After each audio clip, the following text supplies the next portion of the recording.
No less than 10,000 North Korean troops in Russia are preparing to enter the fight against Ukraine. Some of them will be sent to the Kursk region. President Zelenskyy presented the victory plan in Brussels. What are the main points and how did Europe react? Russian troops attack Kherson civilians with drones daily, in tactics widely labeled as a human safari. Hi, I'm Zhenia Melnyk and this is United 24 Media. The Ukrainian Air Assault Brigade stopped a 30-vehicle-strong Russian advance in the Donetsk region. According to the 46th Brigade's press service at dusk, Russian forces pushed towards Ukrainian positions in two ways with 33 armored vehicles. Despite low visibility, the Ukrainian airborne managed to spot and repel the armored convoy, burning 5 tanks and 10 IFVs. Natural cover didn't help the Russians with their advance, and the remaining forces were scattered, stated the press service of the 46th Aeromobile Brigade. Nearly 11,000 North Korean troops in Russia are preparing to enter the fight, says Ukrainian head of intelligence Kirill Budanov. He told the Warzone media on October 17th that according to the DIU intel, the first cadre of 2,600 soldiers will go to the Kursk region. It is unclear where the remaining DPRK troops will go, he added. Meanwhile, a video has surfaced on the internet supposedly showing North Korean soldiers training at a Russian military ground. The information about sending North Korean troops to support Russia was also shared by the South Korean National Intelligence Service. According to the Yonhap news agency, Pyongyang recently decided to send 4 brigades of 12,000 men, including special forces, to the war in Ukraine. A deployment of the troops has already begun, reported Seoul. While visiting Brussels, President Zelenskyy already stated that North Korean officers are stationed on the temporarily occupied territories of Ukraine. We have intelligence information that North Korean officers are indeed deployed in the temporarily occupied Ukrainian territories and they train the Russian soldiers. Russia accounts on that support since it cannot deal with conscription at the moment due to huge losses of its personnel on the front line. On Monday, Russian media reported that Putin was about to ratify an all-encompassing strategic partnership agreement with North Korea. A document was already signed by Putin and Kim Jong-un back on June 19th during Putin's official visit to Pyongyang. Furthermore, during the European Council debrief, President Zelenskyy mentioned that among those that aid Moscow, a recent defense intelligence reports that China is also now involved in prolonging Russia's war. To follow the latest news from Ukraine, subscribe to our YouTube channel. President Zelenskyy arrived in Brussels to present the victory plan to the European Union and NATO. The document consists of 5 points, which according to Zelenskyy has a precise time calculation, and if everything goes according to plan, the war could be over no later than 2025. During the EU Council summit, Zelenskyy stated that the goal of the victory plan is not only to strengthen Ukraine, but the entire Euro-Atlantic community. Ukraine is ready for real diplomacy, but for it, we must be strong. Forcefully imposed truce instead of fair peace never provided security. Nobody is happy when the war is brought back. And our unity, pressure on Russia and strengthening Ukraine are the keys to ending this war in a way that prevents Russia from starting it again. The victory plan is a bridge to a successful second peace summit. On Wednesday, Zelenskyy presented the plan to the Ukrainian parliament. The document consists of 5 points: inviting Ukraine to join NATO before the end of the war, strengthening defense, particularly continuing operations in Russia and lifting restrictions on strikes on its territory. The third point is deterrence. It means the deployment of a comprehensive non-nuclear deterrence package that will protect against Russian aggression and limit its capabilities. Then, developing Ukraine's strategic and economic potential and strengthening sanctions. And the last point is Ukraine's post-war contribution to NATO, as the Ukrainian military could apply its experience to bolster NATO and European defense efforts. Also, the US contingent could be replaced by the Ukrainian military in certain areas. In Brussels, Volodymyr Zelenskyy also had talks with NATO Secretary General Mark Rutte. During the joint press conference, he thanked the Western partners for their support, but underlined that Ukraine is still waiting for some commitments made at the NATO summit in Washington to be fulfilled.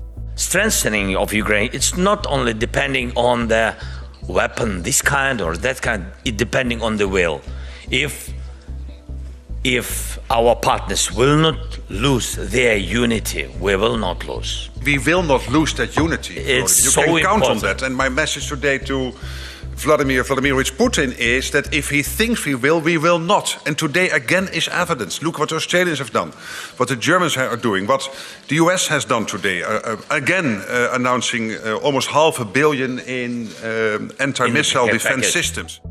Ukraine should be able to start talks with Russia from a position of strength, stated Mark Rutte. He underlined that the alliance will remain fully supportive of Kyiv for as long as it takes. In the future, NATO will have, as a 32 or 34th member, we will have Ukraine. At the moment, it seems that it will be Ukraine as number 33, but maybe somebody else pops in front of him. But Ukraine will be a member of NATO in the future. That is what we decided in Washington. So the question is not about the timeline. The European Union is on the Ukrainian side, and it will be for as long as it takes. This was stated by the President of the European Council, Charles Michel, before the beginning of the EU Leaders Summit. However, he underlined that the EU needs to speed up its support to Kyiv. We know that you need more support, more military support and more financial support. Now, this is urgent, this is needed, and we will have a good discussion to see how we can speed up, how we can make more efforts for more immediate support for the people of Ukraine from a military point of view, from a financial point of view. US President Joe Biden arrived in Berlin and met with his German counterpart Frank-Walter Steinmeier. Whilst in the German capital, Biden met with German Chancellor, French President and the UK Prime Minister. The top arms suppliers to Ukraine will deliberate on the future support for Kyiv, reported CNN. The United States is to provide Ukraine with an additional support package worth $425 million. This was announced by US President Biden over a phone call with President Zelenskyy on October 16th. The Department of Defense provided a detailed itemization of what will be provided to Kyiv in due time. In particular, additional munitions for NASAMS and HIMARS, Stinger anti-aircraft missiles, Javelin systems, and TOW missiles for Bradley IFVs. This will be the 67th package from the Biden administration since April 2021, with the US president reaffirming Washington's long-lasting support for Ukraine in its war with Russia. The Ukrainian Air Force Command shared footage of the IRST air defense system in action. This weaponry, alongside the NASAMS, were among the first to arrive in Ukraine to shield critical energy infrastructure from Russian bombings. On October 17th, footage was released on the Air Force Facebook page, providing a glimpse into the day-to-day job of the Ukrainian defenders watching over the skies ridden with the aerial stress from Russia. It's a very powerful system with a high rate of target acquisition and destruction. IRST Salem is a medium-range air defense system utilizing the infrared homing missiles and was jointly developed by the US, France, Germany and the UK. Australia will give 49 of its aging M1A1 Abrams tanks to Ukraine, months after Kyiv requested the fleet, said Defense Minister Richard Marles on October 17th. The Australian government will be giving Ukraine most of its American-made tanks, valued at over $160 million. Australia will replace their fleet with the next-generation M1A2 tanks. With its illegal invasion, Russia is trying to take us back to a world where spheres of interest reign, where only great powers are truly sovereign and their actions are above the law. This is not a world where the people of Australia or the people of the United Kingdom would thrive. That is why we are so committed to supporting Ukraine to end the conflict on its terms. Ukraine has delivered 1 million state-funded drones to the front lines, President Zelenskyy announced on October 14th. As of today, there are already 1 million drones that have been purchased as state expense and delivered to the front. And this is only the state's contribution. There are also supplies from volunteers, from all those who support us. I want to thank everyone who makes our army technologically advanced, all Ukrainian manufacturers, our entire state sector, all partners who invest in the production of drones in Ukraine. We will continue increasing this supply, and the main thing is that technological development helps us protect our warriors' lives. Drones have become a pivotal aspect of Russia's war in Ukraine, with both countries utilizing drones for a wide range of tactical and strategic purposes. A modern approach to warfare came into effect in September, when President Zelenskyy signed a law defining the Unmanned Systems Forces as a separate branch of the Ukrainian Armed Forces. In recent years, Kyiv has become a center for investment opportunities in the military-industrial sector, with the Brave One conference opening the doors to foreign investment to fund Ukrainian defense startups. United 24 Media was on the ground to delve deeper into this modern warfare technology. Ever since Russia began the full-scale invasion of Ukraine, one conclusion became quite apparent. In order to defeat a country 20 times larger than you need to adapt 20 times as much. You need to spearhead unique defensive capabilities. With these words, the biggest defense tech meetup began. This year, we started to release rocket grants. Next year, we will implement grants for building gunpowder factories. So I welcome the investors and the businesses to consider this. For a few days, this venue in Ukraine's capital became a universe of unmanned solutions and intelligent weapons of war. Today we're at Brave One Investment Conference, where more than 50 different companies from dozens of countries are present here today. Drones, robots, electronic warfare, different counter drones, and many other. The key here is to be lightweight. It's a compact drone. You could call it a small yet effective Shahed. It is as important to see and predict enemy movement first as it is to strike a target, which can detect most of military drones which Russia uses against Ukraine in the current war. Other developers also opt for modularity, stating it is key for saving the lives of servicemen. We are open to suggestions, and our frames allow the connection of almost any weaponry our Ukrainian defenders utilize on the front line. Some of the systems we see today are already being battle-tested in the ongoing war with Russia. We are always searching for new technology because we care about our soldiers. It looks like we are witnessing the rise of a technological advancement in the Ukrainian military-industrial sector, a short way from scaling up global production and eventually winning the war. The US is to impose sanctions on Chinese companies facilitating banned UAV parts export for use in the war in Ukraine. On October 17th, the US Treasury Department said that the new sanctions will target Chinese companies making the engines that power Russia's Garpia series, long-range unmanned aerial vehicles, as well as the company receiving these parts in Moscow. The drones are believed to be used against military and civilian targets in Ukraine, damaging critical infrastructure and inflicting both civilian and military casualties. The European Commission imposed sanctions on 7 individuals and 7 entities following Iran's missiles and drone transfer to Russia. On the list are 3 Iranian airlines, including the country's largest, Iran Air. This decision follows the indication by the European Council in March 2024 that Tehran transfers ballistic missiles and related technology to Moscow for use against Ukraine. The reason is that Iran is supporting Russia's drone and missile terror against innocent civilians in Ukraine. The daily killing and the death of innocent people that we see would not be possible without the supplies and the supply lines by Iran. And therefore, these sanctions against Iran are sending a very clear message. Contributions to terror and Russia's illegal war of aggression have serious consequences. The Kursk operation is a bright example of Ukraine being an active developer of military science, stated the former Ukrainian commander-in-chief and current ambassador to the UK, Valery Zaluzhny.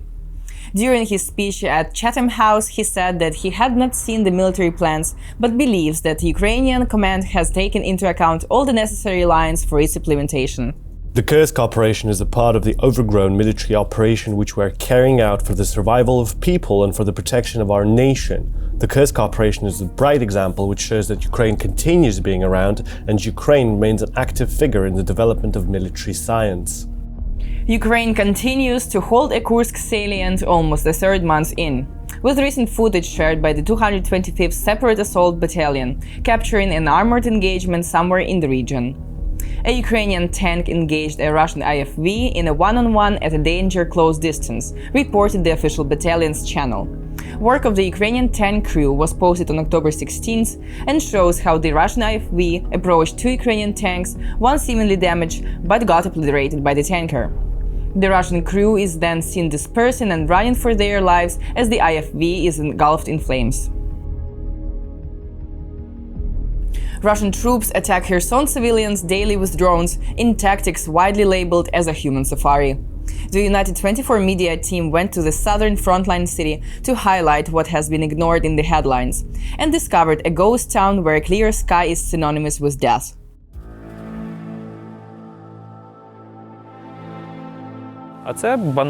This is purely hunting, terrorizing the civilian population when an elderly person riding a bicycle or simply walking down the street is hunted by a drone. What else can you call it? Some have begun calling it a human safari, and the hunt is open. Most recently, Russian forces attacked a civilian car near Havelivka village with a drone, killing 2 people and wounding 2 others. In this footage, it's clear that the drone pilot has spotted a civilian and decided to finish him off with a grenade, while the victim, obviously wounded, runs for cover. Everything is a target for the Russians, as long as it moves and they can train on them. My friend and I got burns because we had to run out through the flames. 2 girls died in this attack. And today their logic is just to keep the population in fear. The vast majority of Russians is very sick in the head. The Kherson region is one of the most dangerous areas at the moment, stated Yuri Belousov, who heads the Department for Combating Crimes Committed During Armed Conflicts at the Office of the Prosecutor General. For this time, since open invasion, we have more than 13,000 investigations for Kherson area. And it's mostly related with the attacks, all types of attacks to civilian objects. It includes drones, rockets, Shaheds, FPV drones, etc. So, because it's most popular type of crime which has been committed by Russian forces, and at the moment we have 1,525 civilian victims who've been killed during such attacks. You can watch the full interview with Yuri Belousov on our YouTube channel next week. Don't miss it. The number of executions of Ukrainian prisoners of war by Russian soldiers has increased over the past year. According to the Ukrainian Prosecutor General Andriy Kostin, these crimes are not isolated incidents, instead a deliberate policy of the Russian Federation. Law enforcement to date have reports of the execution of 102 Ukrainian prisoners of war by Russian soldiers on the battlefield, stated the Office of the Prosecutor General. On October 10th, Russian forces reportedly executed 9 Ukrainian soldiers near the village Zelenyy Shlях in the Kursk region. Analysts of the Deep State project, along with their sources in the 1st Separate Tank Brigade, revealed that the Ukrainian soldiers were forced into contact with Russian troops in a zone believed to be relatively safe. Despite initial resistance, the Ukrainian defenders had limited ammunition supplies, which led them to surrender. Due to intensified Russian attacks, mandatory evacuation for the residents of Kupiansk and 3 nearby communities in the Kharkiv region was announced by the governor, Oleg Senegubov. He stated that for now, the priority is to evacuate all the people from the left bank of the Oskil River, amounting to 4,000 people.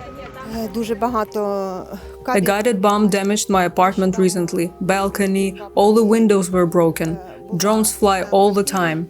The situation is quite difficult. When my apartment was destroyed, I came to my parents and told them, either we evacuate or we will be killed here.